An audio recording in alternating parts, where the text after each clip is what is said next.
In the recent past, women have had horrendous experiences when boarding the male-driven taxis and matatus in the country. Now, this series of traumatizing stories are what drove Mehnaz Sarwar to create a taxi company that only carries women and children. The taxi business enjoys rapid growth in the transport sector, and it's largely dominated by the male gender. Women's security has for a long time been an area of concern, especially while using the public transport systems such as taxis, boda-bodas, or even matatus. A lot of people don't understand that women go through so much harassment on a daily basis. You'll speak to women across the board and they'll tell you stories of how they were groped, touched inappropriately, inappropriate comments, going up to rape. So there's so many things that happen to women that men don't understand what we go through. From the unacceptable behaviors by fellow male passengers to the abusive language and inappropriate physical contact are the norm for Nairobi's matatu crews.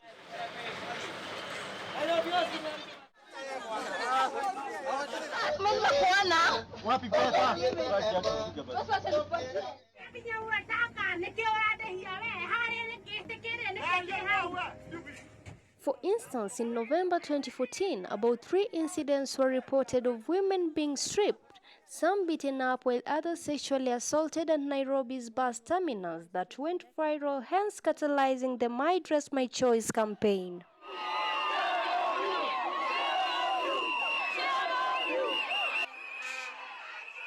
You'd think these problems would be fixed when using taxis, but sometimes that's not the case. This security factor for women drove Mehnaz Sarwar to launch a female chauffeur taxi company called An-Nisa, which means for women in Arabic. So for Anissa, we wanted to provide a safe space for women, so women can feel comfortable traveling around. They don't have to think about what's going to go wrong. They know that they are safer with another woman. We're not saying all men are bad, or all men have that thing in their head. We just want to provide a safe space for women because women feel more comfortable. There's like an automatic relief when you see another female driving, and you feel like relaxed. I've had drivers tell me the customers fall asleep knowing that they're going to get to their destination. Whereas in a male-driven taxi, they're like alert. They're always looking around. Am I going the right way? What's going to happen? There's a random fear. It's something which is so sad that it happens in this day and age, but it's there. Tunabeba wanawake na watoto. Na ni nzuri kwa sababu tuharashiwi mtu najua wakati mtu ana request anajua ni mwanamke ameita ambebe. So inakuwaga sawa. It is the first Kenyan female taxi service that the initiator says aims at catering for the security of the driver together with the passenger. We need to explain that we do need safe spaces.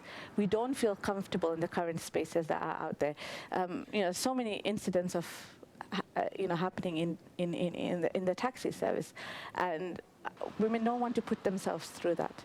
If something happens, we're the ones who deal with the stigma, not only socially, mentally, physically. It's something that stays with us for the rest of our lives. So why shouldn't we protect ourselves?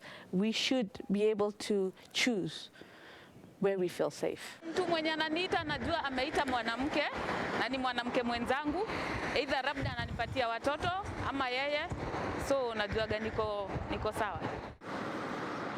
The service hopes to address women's concerns while traveling and also empowering them economically. With women and children being the most vulnerable in the society, the introduction of An-Nisa taxi services has proven to be a game changer, for it has